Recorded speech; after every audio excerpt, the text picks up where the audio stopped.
রাতের বেলা বাণী এবং অনিরুদ্ধর ফুলশয্যার আয়োজন করলো সাথী। অন্যদিকে এই ফুলশয্যাকে শেষ করতে নতুন ষড়যন্ত্র করলো মৌলি। বিস্তারিত জানতে ভিডিওতে লাইক দিয়ে চ্যানেলটিকে সাবস্ক্রাইব করে দেখতে থাকুন। গল্পের শুরুতে আমরা দেখতে পারবো যে এদিকে তাপস বাড়িতে এসেই বলে, আমি তোমাদেরকে সাবধান করার জন্য এখানে এসেছি। সৎ সঙ্গে স্বর্গবাস, অসৎ সঙ্গে সর্বনাশ। এই কথা শোনার পর তখনই বাণী কষ্ট পায়। এই কথা শোনার পর তখনই বাণী বলে, মিস্টার চ্যাটার্জি আপনারা কথা বলুন, আমি আসছি। তখনই আবার অনিরুদ্ধ বলে ওঠে, তুমি কি এই কথাগুলো বলার জন্য এখানে এসেছো? তুমি কি কোনোভাবে বাণীকে অপমান করে কথা বলছো? শোনো, তুমি যদি বাণীকে অপমান করে কথা বলো, আমি কিন্তু তোমাকে ছেড়ে কথা বলবো না। তখনই আবার তাপস বলে ওঠে, দেখ অনিরুদ্ধ, তুই এখনো ঘুমের ঘোরে রয়েছিস। এই মেয়ের পাল্লায় পড়ে তুই পুরো জীবনটাকেই শেষ করে দিচ্ছিস। এখনো সময় আছে। আমি তোর বাবা হিসাবে তো এতটুকু দায়িত্ব কর্তব্য পালন করতেই পারি। হয়তোবা তুই আমাকে মানিস বা না মানিস তাতে আমার কিচ্ছু যায় আসে না। তাই আমি তোর জন্য একটা অফার নিয়ে এসেছি। যদি কাজে লাগাস তাহলে তোর ভালো হবে। আমি তোর সব কিছু ফিরিয়ে দিব, আগের সম্মান সব কিছু ফিরিয়ে দিব, যদি তুই আমার কথা মতো চলি। শুধু তোদের দায়িত্ব না, আমার স্ত্রীর একটা দায়িত্ব আছে না, সে দায়িত্ব তো আমাকে পালন করতে হবে। তাপস তখন 10 লক্ষ টাকা সাথীর হাতে ধরিয়ে দেয় এবং সাথীকে তখন বলে, এখানে 10 লক্ষ টাকা আছে, এই টাকা দিয়ে তোমরা কিছুদিন চলে যেতে পারবে। কিন্তু কিন্তু একটা কথা সাথী, এখনও সময় আছে। তুমি যদি চাও সব কিছু আবার নতুন করে শুরু করতে পারো। আমার জাস্ট দুটো শর্ত তোমাদেরকে মানতে হবে। অনিরুদ্ধ বলে, সামান্য 2টা শর্ত? এতগুলো টাকার বিনিময়ে তুমি 2টা শর্ত আমাকে দিবে? বলো না কি এমন শর্ত রয়েছে।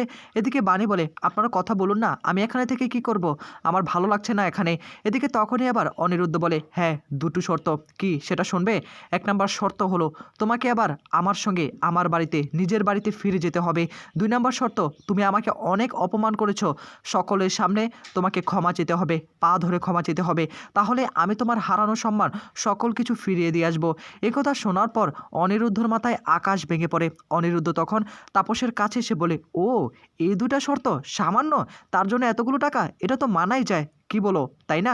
তখনই সাথীর হাত থেকে টাকার ব্রিফকেসটা নিয়ে নেয় আর ব্রিফকেসটা নিয়ে তখন তাপসকে, বাবা মানে তাপস চ্যাটার্জি, এই নিন আপনার টাকা। কিন্তু আপনি যে শর্তটা দিয়েছেন না, সেটা কোনো দিন পূরণ হবে না।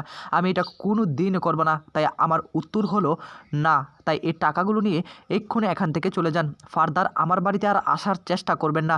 একথা শোনার পর তাপসের মাথায় আকাশ ভেঙে পড়ে। তাপস রেগে গিয়ে বলে, এবার কিন্তু একটু বেশি বাড়াবাড়ি হয়ে যাচ্ছে। তুই কিন্তু শেষ হয়ে যাবি। এই মেয়েটার পাল্লায় পড়ে তুই পুরো জীবনটাকেই শেষ করে দিচ্ছিস। আর তখনই আবার সাথী বলে ওঠে, আমি ভেবেছিলাম হয়তোবা তুমি শুধরে গিয়েছো। যখন তুমি স্ত্রীর মর্যাদার কথা বললে, আমি ভেবেছিলাম তুমি তোমার নিজের ভুল বুঝতে পেরেছো। কিন্তু এখন যেটা মনে হচ্ছে, তুমি হলে একটা কাপুরুষ। তুমি কোনো দিন বদলাতে পারবে না, তাই না? তুমি এই টাকাগুলো নিয়ে কী ভেবেছিলে? এই টাকার বিনিময়ে আমার ছেলে সব কিছু ভুলে যাবে, তোমার কাছে ক্ষমা চাইবে? কোনো দিন না। বানিয়ে আমার বউ, ঘরের লক্ষ্মীকে তাড়িয়ে আমি কোনো কিছু করতে পারবো না। তাই তুমি এই স্বপ্ন দেখা ভুলে যাও। এদিকে তখনই তাপস বলে, কাজটা তোমরা ভালো করলে না। বাণীর দিকে তাকিয়ে তাপস তখন ঘর থেকে বেরিয়ে পড়ে আর তখনই কান্নায় ভেঙে পড়ে সাথী তখন তার ছেলেকে বলে, আমি ভালোবেসে তোর বাবাকে বিয়ে করেছিলাম, কিন্তু মানুষটা যে এমন হবে তা আমি কখনো কল্পনা করিনি। আমার জীবনটা শেষ হয়ে গিয়েছে, তোদের জীবনটা আমি শেষ করে দিলাম। তখনই অনিরুদ্ধ বলে, এভাবে বলছো কেন মা? কিচ্ছু হবে না, আমি তো আছি, সব কিছু নতুন করে আমরা শুরু করব। এই কান্নার আওয়াজ শুনে বিদ্যুতের মা এবং তানিয়া সেখানে চলে আসে এবং এসে বলে, কি ব্যাপার বিয়েন, কান্না করছেন কেন? তানিয়া বলে, কি ব্যাপার, কান্না করছো কেন? তখনই সাথী বলে, এমন কিছু হয়নি, এমনিতেই কান্না করছি। এদিকে সবটাই তো বিদ্যুতের মা বুঝতে পারে। আর তখনই বাণী মনে মনে বলে, আমার জন্যই এই পরিবারে অশান্তি লেগেই চলেছে। আমি কথা দিলাম এই পরিবারের হারানো সম্মান, এই পরিবারের হারানো সুখগুলো আমি ফিরিয়ে দেওয়ার চেষ্টা করব। মিস্টার চ্যাটার্জিকে আমি যোগ্য করে তুলব। এই কথাগুলো ভাবতে থাকে। অন্যদিকে খাবার টেবিলে বসে থাকে ঈশানী কোনোভাবেই খেতে পারছে না। তখনই পিনাকি বলে, কি হয়েছে ঈশানী, তুমি এভাবে খাবার টেবিলে বসে রয়েছো কেন? খাচ্ছ না কেন? তখন এবার মৌলি বলে, আচ্ছা মম, তুমি কি আসলে ওদের কথা এখন চিন্তা করছো? আর ওরা চলে আসবে, তুমি শুধু চিন্তা করছো, খাবারটা অন্তত খেয়ে নাও। ঈশানী বলে, আমার খাবার এখন পেট দিয়ে নামবে না। কেনই বা নামবে? তোমাদের জন্য আজকে বাণী, সাথী সকলেই চলে গিয়েছে, তাদের জন্য আমার কষ্ট হচ্ছে। তার থেকে বড় হলো বাচ্চা একটা মেয়ে তানিয়া, সে এখন কি খেলো না খেলো, খেয়েছে কি না, কোথায় আছে, আমি কিচ্ছুই জানি না। তার মধ্যে কি আমার খাবার পেটে ঢুকবে নাকি? না, আমি এই খাবার খেতে পারবো না। এই বলেই তখন খাবারটাকে সরিয়ে সেখান থেকে চলে যায়। পিনাকি বলে, কি হচ্ছেটা কি, কিছুই তো বুঝতে পারছি না। অন্যদিকে নয়নতারা মৌলিকে বলে, দিদিভাই এখন কিন্তু একটু বেশি বাড়াবাড়ি হয়ে যাচ্ছে না? তোমার মম যেটা শুরু করে দিয়েছে, যদি তোমার মমের কান্না শুনে তোমার ড্যাড যদি কোনোভাবে ওই বাণী অনিরুদ্ধ সাথীকে এই বাড়িতে আনার চেষ্টা করে সব কিছু শেষ হয়ে যাবে। তোমার যে বিদ্যুৎ ফিদ্যুৎ না কি আছে তার থেকে একটু খবর আবার নেও। এদিকে বিদ্যুৎ এবং কুয়াশা ঘুমাচ্ছিল, আর তখনই আবার মলি বলে ওঠে, হ্যাঁ বিদ্যুৎ, ও তো খবর দেওয়ার কথা ছিল, এখনও তো কোনো খবর দিচ্ছে না, ফোন করি। ফোন করার পরে ফোনটা রিসিভ করে বলে, আরে কে বে তুই, আমি একটু ঘুমাচ্ছিলাম, ঘুমের মধ্যে ডিস্টার্ব করছিস। মলি তখন বলে, আমি মলি। আর তখনই বিদ্যুৎ বলে, ও মলি ম্যাডাম, এক্সট্রিমলি সরি, আসলে একটু পরপর একটু রং নাম্বার থেকে ফোন আসে তো তাই আমি চিনতে পারিনি, কি খবর আবর। মলি তখন বলে, তোমাকে অনেকক্ষণ যাবত আমি পাচ্ছি না, কোনো খবর টাবর দিচ্ছ না, কী ব্যাপার। বিদ্যুৎ তখন বলে, আরে কি খবর দিব, আপনাকে তো খবর দেওয়া হয়ে গিয়েছে, ওরা নিজেদের একটা ফ্ল্যাটে গিয়েছে, এখন কি করছে না করছে এখনও তো কিছু বুঝতে পারছি না। মলি তখন বলে, ওদের মাঝে কি কোনো ঝগড়া লেগেছে? তখনই আবার বিদ্যুৎ বলে ওঠে, জানি না, আমাকে দেখতে হবে। রান্না করে সকলের জন্য রান্না করছিল, বাণীর কষ্ট হচ্ছিল, ধোঁয়ায় চারদিক ছড়িয়ে পড়ছে। তখনই আবার অনিরুদ্ধ বলে ওঠে, আমি বুঝতে পারছি তোমার কষ্ট হচ্ছে তাই না, গ্যাসে রান্না করে অভ্যস্ত তো। বাণী তখন বলে, কে বললো, আমি ছোটোবেলা থেকে এরকম রান্নাবান্না করে আসছি, আমার কোনো কষ্ট হচ্ছে না। এদিকে তখনই আবার অনিরুদ্ধ বলে ওঠে, হাতে টাকা পয়সা থাকলে হয়তো একটা গ্যাস কিনে দিতে পারতাম, টাকা পয়সাও হাতে নেই। তখনই বাণী বলে ওঠে, আমার কাছে কিছু টাকা আছে, ওই 36,500 টাকার মতো, আপনি আমাকে দিয়েছিলেন না টাকা জমানোর জন্য, আমি কিছু কিছু টাকা এখানে জমিয়ে রেখেছি। অনিরুদ্ধ তখন বলে, তুমি এত বড় একটা কাজ করে ফেললে, এত টাকা এই অল্প সময়ের মধ্যে জোগাড় করে ফেললে। অন্যদিকে বাজার থেকে বাড়িতে ফিরে বাণী অর্থাৎ অনিরুদ্ধ দেখতে পায় কার সঙ্গে যেন কথা বলছিল। আর তখনই অনিরুদ্ধ বাণীর কাছে এসে এবং বলে, একটা সুখবর আছে, আমার একটা মিটিং রয়েছে, আমাকে ডাকা হয়েছে। একথা শোনার পর বাণী ভীষণ রকম খুশি হয়ে মনে মনে বলে, যাক, অবশেষে মিস্টার চ্যাটার্জির তাহলে একটা চাকরি হবে। তখনই আবার অনিরুদ্ধ বলে ওঠে, আরে বাণী, এখানে চাকরির কথাটা কোথা থেকে আসলো, জাস্ট মিটিং হচ্ছে, চাকরিটা এখন আর হয়নি, চাকরি হবে, মিটিং আগে শেষ হোক। তবে এটা সত্য, এতদিন আমার রেপুটেশন নষ্ট হয়েছিল, কেউ আমার সঙ্গে ইন্টারভিউ নিতে চাচ্ছিল না।